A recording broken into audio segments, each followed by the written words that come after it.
All right, today I'm doing Concord Grape Mead. So I'll be adding 3 pounds of raw honey to a 1-gallon carboy. Then I'll be adding my food for the yeast and flavoring and my yeast. Today I'm using the D47. I ordered this online and they sent this card with it. So if you can see that, then I'll be adding water, shaking it really well, and locking it up. So, without further ado, let's get started. Let's go ahead and add our 3 pounds of honey.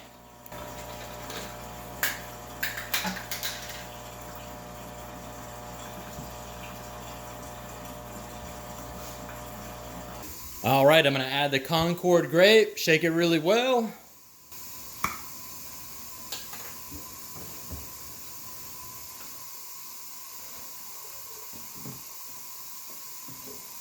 My honey is still oozing down from this bottle.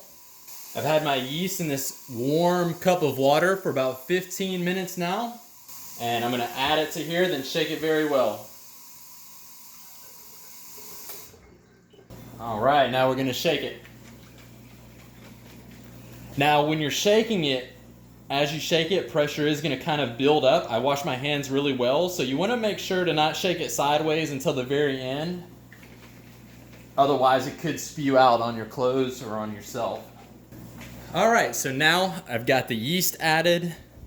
I've got the Concord grape, which will also double as flavor and food for the yeast.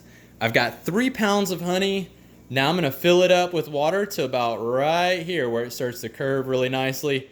Then I'll put my airlock on. So I'm gonna put a little bit of water in it to come up a little bit higher, shake it more, and then I'll do the rest of the way.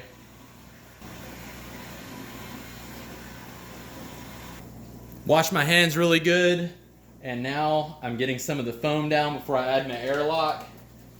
So I'll be adding water to the fill lines.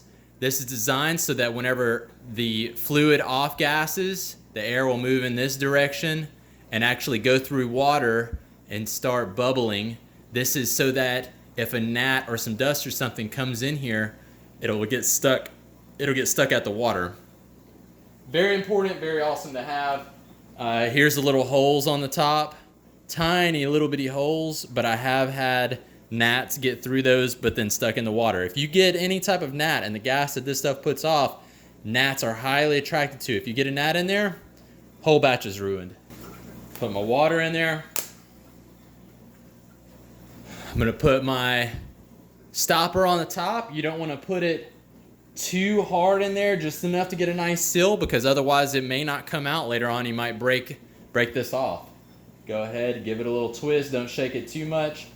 And it's very important whenever you go to take this off to reclaim the meat out of here or to re-rack. You don't want to jostle this to get this water to splash down in here, because it could be contaminated water at this point. Keep up to date on the videos. I'll be racking this at some point, doing a taste. Thanks for watching.